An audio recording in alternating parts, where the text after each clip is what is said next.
ഗാഡ്ജറ്റുകൾ ഉപയോഗിക്കുന്നതിനുള്ള പരിശീലനം ഭാഗം 1. എല്ലാവർക്കും നമസ്കാരം. ഗാഡ്ജറ്റുകൾ ഉപയോഗിക്കുന്നത് എങ്ങനെയാണെന്നുള്ള പരിശീലനത്തിനുള്ള ഈ വീഡിയോയിലേക്ക് സ്വാഗതം. താരൻ, മുടികൊഴിച്ചിൽ, മുടിയുടെ ഉള്ളുകുറയൽ, തലയോട്ടിയിലെ രക്തചംക്രമണത്തിൻ്റെയും കോശവിനിമയത്തിൻ്റെയും അപാകത, മുഖക്കുരു, ചർമ്മത്തിലെ ചുളിവുകൾ എന്നിവ പോലെയുള്ള ചർമ്മത്തിലുണ്ടാകുന്ന പ്രശ്നങ്ങൾ ചികിത്സിക്കാൻ ഉപയോഗിക്കുന്ന ചില ഗാഡ്ജറ്റുകളാണ് ഇൻഫ്രാറെഡ് ലാമ്പ്, സ്കാൽപ് സ്റ്റീമർ തുടങ്ങിയ ഹൈ ഫ്രീക്വൻസി ഉപകരണങ്ങൾ.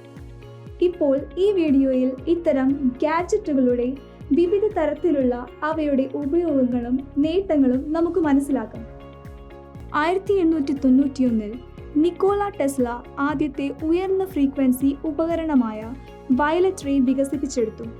ഇതിൻ്റെ മുറിവുകൾ ഉണക്കാനുള്ള കഴിവ് കാരണം അണുബാധകളെ ചികിത്സിക്കാൻ മെഡിക്കൽ ആവശ്യങ്ങൾക്കായി ഇത് ഉപയോഗിക്കുന്നു. സാധാരണയായി വയലറ്റ് റേ എന്നറിയപ്പെടുന്ന ടെസ്ല കറണ്ടിൻ്റെ സവിശേഷത ഉയർന്ന ഓസിലേഷനാണ്. ഇത് സൗന്ദര്യ ശാസ്ത്രജ്ഞർക്ക് വളരെ താൽപ്പര്യമുള്ള മേഖലയാണ്. ത്തിനുള്ളിൽ ഈ സാങ്കേതിക വിദ്യ വടക്കേ അമേരിക്കയിൽ ത്വക്ക് വിദഗ്ധർ വ്യാപകമായി ഉപയോഗിക്കാൻ തുടങ്ങി. മുഖക്കുരു മുതൽ ചുളിവുകൾ, മുടികൊഴിച്ചിൽ, താരൻ എന്നിവ ഉൾപ്പെടെയുള്ള പല ചർമ്മ അവസ്ഥകൾക്കും ചികിത്സ നൽകാൻ സൗന്ദര്യ ശാസ്ത്രജ്ഞർ ഇത് ഉപയോഗിച്ചു. തൽഫലമായി രോഗികൾക്കും വിദഗ്ധർക്കും ഇടയിൽ ഇത് വളരെ ജനപ്രിയമായി. ഇതിൻ്റെ പ്രാഥമിക പ്രവർത്തനം താപസംബന്ധവും താപം ഉൽപ്പാദിപ്പിക്കുന്നതുമാണ്. ദ്രുതഗതിയിലുള്ള ഓസിലേഷൻ കാരണം ഇത് പേശികളുടെ സങ്കോചത്തിന് കാരണമാകുന്നില്ല. ഇത് എങ്ങനെ പ്രയോഗിക്കുന്നു എന്നതിനെ ആശ്രയിച്ച് ഇതിൻ്റെ ഫലങ്ങൾ സ്റ്റിമുലേറ്റിങ്ങോ അല്ലെങ്കിൽ സൂതിങ്ങോ ആകാം. കൂടാതെ വ്യത്യസ്ത ആകൃതിയിലുള്ള ഗ്ലാസോ ലോഹവും കൊണ്ട് നിർമ്മിച്ച ഇലക്ട്രോഡുകളിലൂടെയാണ് ഇത് വിതരണം. ആവശ്യമായ സ്ട്രെങ്ത്തിലേക്ക് ക്രമേണ വർദ്ധിപ്പിക്കുന്നതിന് മുൻപ് നേരിയ വൈദ്യുത പ്രവാഹത്തോടെ ആയിരിക്കണം എല്ലാ ചികിത്സകളും ആരംഭിക്കേണ്ടത്. ചികിത്സയുടെ ദൈർഘ്യം ചികിത്സിപ്പിക്കപ്പെടുന്ന അവസ്ഥയെ ആശ്രയിച്ചിരിക്കുന്നു. ഉയർന്ന ഫ്രീക്വൻസി കറണ്ട് ഗ്ലാസ് ഇലക്ട്രോഡുകളിലൂടെ കടന്നുപോകുമ്പോൾ അൾട്രാ വയലറ്റ് കിരണത്തിൽ നിന്ന് വ്യത്യസ്തമായ വയലറ്റ് റേ എന്നറിയപ്പെടുന്ന ആർഗോൺ വാതകം അടങ്ങിയ വയലറ്റ് ലൈറ്റ് ഉപയോഗിച്ച് അവ പ്രകാശിക്കുന്നു. കൂടാതെ ഗ്ലാസ് ഇലക്ട്രോഡിൽ നിയോൺ വാതകം അടങ്ങിയിരിക്കുമ്പോൾ ഇത് ഇൻഫ്രാറെഡ് എന്ന് വിളിക്കപ്പെടുന്ന ഓറഞ്ച് ചുവപ്പ് പ്രകാശം പുറപ്പെടുവിക്കുന്നു. ഇത് കൂടുതൽ ചൂടുള്ളതും ആഴത്തിലുള്ളതുമായ പെനട്രേഷന് സാധ്യമാക്കുന്നു. നിറങ്ങളിൽ വ്യത്യാസമുണ്ടെങ്കിലും വയലറ്റ്, ഓറഞ്ച്, ചുവപ്പ് രശ്മികൾ എന്നിവയ്ക്ക് ഒരേ ഗുണങ്ങളാണ് ഉള്ളത്. മനഃശാസ്ത്രപരമായി ഓറഞ്ച് ചുവപ്പ് വെളിച്ചത്തിൻ്റെ ഊഷ്മളത ഉപഭോക്താവിന് കൂടുതൽ ആശ്വാസം നൽകുന്നതായിരിക്കും. ഇലക്ട്രോഡുകൾ വ്യത്യസ്ത ആകൃതിയിലും വലുപ്പത്തിലും വരുന്നു. ഏറ്റവും കൂടുതൽ ഉപയോഗിക്കുന്നത് കൂൺ ആകൃതിയിലുള്ള ഇലക്ട്രോഡുകളാണ്. ഇലക്ട്രോഡുകളുടെ തരങ്ങൾ താഴെ പറയുന്നവയാണ്. Indirect electrode. ഇൻഡയറക്റ്റ് ഇലക്ട്രോഡ് ഉപഭോക്താവിന് കയ്യിൽ പിടിക്കാം. ഇലക്ട്രോഡിൻ്റെ ഹാൻഡ് പീസ് അല്ലെങ്കിൽ അറ്റാച്ച്മെൻറ്റ് അല്ലെങ്കിൽ ഹോൾഡർ. ഹോസ് ഷൂ അല്ലെങ്കിൽ കഴുത്തിൻ്റെ ആകൃതിയിലുള്ള ഇലക്ട്രോഡ്. ഹോസ് ഷൂ ആകൃതിയിലുള്ള ഇലക്ട്രോഡ് ഉപഭോക്താവിൻ്റെ കഴുത്തിൽ നിന്നും മുകളിലേക്കുള്ള സ്ട്രോക്കുകളിൽ ഉപയോഗിക്കുന്നു. ഓരോ തവണയും ഇലക്ട്രോഡ് ഉയർത്തുകയോ ഉപഭോക്താവിൻ്റെ കഴുത്തിൽ വയ്ക്കുകയോ ചെയ്യുമ്പോൾ ഷോക്ക് തടയാൻ ഇലക്ട്രോഡിൻ്റെ തണ്ടിൽ ചൂണ്ടുവിരൽ വെക്കേണ്ടത് ആവശ്യമാണ്. Roller electrode.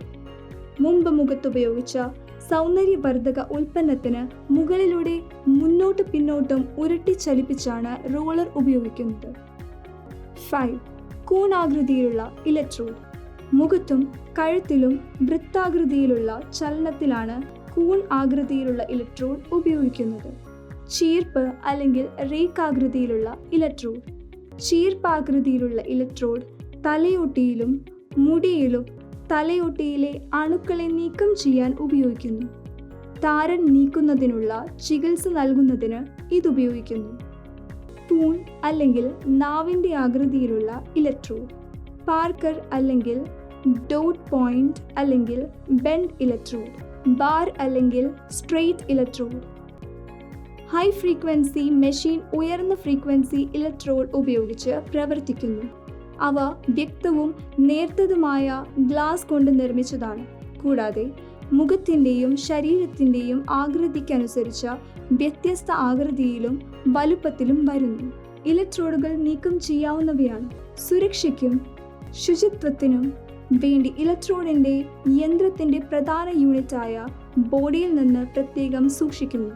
ഇലക്ട്രോഡ് ഹാൻഡ് പീസിലേക്ക് ദൃഢമായി ഉറപ്പിക്കുമ്പോൾ മെഷീൻ ഒരു ശക്തി കുറഞ്ഞ ഇലക്ട്രോഡുകൾ നീക്കം ചെയ്യാവുന്നതാണ്. സുരക്ഷയ്ക്കും ശുചിത്വത്തിനും വേണ്ടി ഇലക്ട്രോഡിനെ യന്ത്രത്തിൻ്റെ പ്രധാന യൂണിറ്റായ ബോഡിയിൽ നിന്ന് പ്രത്യേകം സൂക്ഷിക്കുക. ഇലക്ട്രോഡ് ഹാൻഡ് പീസിലേക്ക് ദൃഢമായി ഉറപ്പിക്കുമ്പോൾ മെഷീൻ ഒരു ശക്തിയായ ഓൾട്ടർനേറ്റ് വൈദ്യുത പ്രവാഹം സൃഷ്ടിക്കുന്നു. അത് ചർമ്മവുമായി സമ്പർക്കം പുലർത്തുമ്പോൾ ഗ്ലാസ് ഇലക്ട്രോഡുകളിലൂടെ ചർമ്മത്തിലേക്ക് കടക്കുന്നു. വൈദ്യുത പ്രവാഹം ഇലക്ട്രോഡിനുള്ളിലെ നിഷ്ക്രിയ വാതകത്തെ ജ്വലിപ്പിക്കുന്നു. ഇത് താപവൈദ്യുത പ്രകാശ ഊർജവും ഓസോണും ഉൽപ്പാദിപ്പിക്കുന്നു. ഓസോൺ ആൻറ്റി ബാക്ടീരിയൽ ഗുണങ്ങളുള്ള ഒരു ശുദ്ധീകരണ വാതകമാണ്. ഇത് മുഖക്കുരു സുഖപ്പെടുത്താനും ചർമ്മത്തിൽ നിന്നും തലയോട്ടിയിൽ നിന്നും അണുക്കളെ നീക്കം ചെയ്യാനും സഹായിക്കുന്നു. മറ്റൊരു വിധത്തിൽ പറഞ്ഞാൽ, ഇലക്ട്രോഡ് പുറത്തുള്ള വായുവുമായി കലരുമ്പോൾ വൈദ്യുതധാര ചർമ്മത്തിൽ ഓക്സിജൻ തന്മാത്രകൾ സവിശേഷിപ്പിക്കുന്നു. ഈ പ്രക്രിയയ്ക്കിടെ നേരിയ ഇക്കിളി അനുഭവപ്പെടുന്നു. വിരൽത്തുമ്പുകൾ, കൈപ്പത്തി എന്നിവ ഉപയോഗിച്ച് മസാജ് ചെയ്ത ശേഷം അകന്ന പല്ലുകളുള്ള ചീർപ്പ് ഉപയോഗിച്ച് മുടി ചീകുക. ശേഷം 15 മിനിറ്റ് മസാജ് ചെയ്യുക. ഹൈ ഫ്രീക്വൻസി ചികിത്സ ഉപയോഗിക്കുക, പ്രത്യേകിച്ച് മുടി വേരുകളിൽ. ആവശ്യമായ അളവിനും ടൈമിങ്ങിനും ദയവായി നിങ്ങളുടെ സീനിയറിൻ്റെയോ അല്ലെങ്കിൽ ഒരു വിദഗ്ധൻ്റെയോ മാർഗനിർദ്ദേശം സ്വീകരിക്കുക. മുടിയുടെ വേരിൻ്റെ ആഴം, മുടിയുടെ ഘടനയുടെയും തരം, തലയോട്ടിയുടെ അവസ്ഥ മുതലായവ അനുസരിച്ചാണ് സമയവും തിരക്കും നൽകിയിരിക്കുന്നത്. ഒരു ഹെഡ് സ്റ്റീമർ ഉപയോഗിച്ച് മുടിയുടെ വേരുകൾക്ക് ചൂടുള്ള ആവി നൽകുക. മുടി പെട്ടെന്ന് തണുക്കാതിരിക്കാൻ ഒരു ഉണങ്ങിയ ടവൽ കൊണ്ട് തല പൊതിയുക. ഇത് 30 മിനിറ്റ് വയ്ക്കുക. ശേഷം ഷാംപൂ ഉപയോഗിച്ച് കഴുകുക. പ്രോട്ടീൻ, വിറ്റമിനുകൾ, അയോൺ, സിങ്ക് എന്നിവ അടങ്ങിയ ഒരു ഹെയർ ട്രീറ്റ്മെൻറ്റ് കണ്ടീഷണർ പാക്ക് ഉണ്ടാക്കുക. മുടിയുടെ വേരുകളിൽ പുരട്ടുക. ഇത് 30 മിനിറ്റ് വയ്ക്കുക. സാദാ വെള്ളം ഉപയോഗിച്ച് കഴുകിക്കളയുക.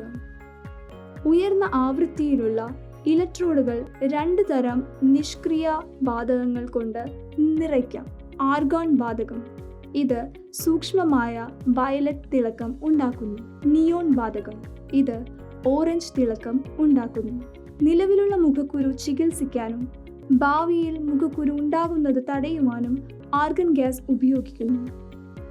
ഓസോണിൻ്റെ ഉൽപ്പാദനം മുഖക്കുരു ഉൽപ്പാദിപ്പിക്കുന്ന ബാക്ടീരിയകളുടെ വളർച്ചയെ ഇല്ലാതാക്കുകയോ മന്ദഗതിയിലാക്കുകയോ ചെയ്യും. മുഖക്കുരുവിൻ്റെ ഏറ്റവും കഠിനമായ കേസുകൾ ചികിത്സിക്കുന്നതിനായി ഇത് ആഴത്തിൽ തുളച്ചു കയറുന്നു. ഒരു അണുനാശിനിയുടെ എഫക്റ്റും ഒരു ഡ്രൈയിങ് എഫക്റ്റും ഉണ്ടാക്കുന്നു. നേരിട്ടുള്ള ഹൈ ഫ്രീക്വൻസി സെബം ഉൽപ്പാദത്തെ നിയന്ത്രിക്കുകയും ചർമ്മത്തിൻ്റെ ഉപരിതലത്തെ എണ്ണമയത്തെ ചെറുക്കുകയും ചെയ്യുന്നു. പ്രായമായ ചർമ്മത്തെ ചികിത്സിക്കാൻ നിയോൺ ഗ്യാസ് ഉപയോഗിക്കുന്നു, കാരണം ഇതിന് ടോണിംഗ് ഫലമുണ്ട്. കൂടാതെ ഇത് രക്തക്കുഴലുകളെ ഉത്തേജിപ്പിക്കുന്നു, അങ്ങനെ ചർമ്മത്തിൻ്റെ നിറം മെച്ചപ്പെടുത്തുന്നു. ഇത് ആ ഭാഗത്ത് ചൂട് നൽകുകയും അതുമൂലം രക്തചംക്രമണം വർദ്ധിക്കുകയും സെല്ലുലാർ ടേൺ ഓവർ മെച്ചപ്പെടുകയും ചെയ്യുന്നു. ഇത് തലയോട്ടിയിലെ രോഗാണുക്കളെയും താരനെയും നീക്കം ചെയ്യുന്നു.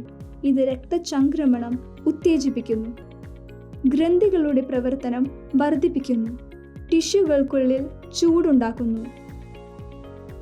ഈ വീഡിയോയിൽ താഴെ പറയുന്ന കാര്യങ്ങളെക്കുറിച്ച് നമ്മൾ പഠിച്ചു.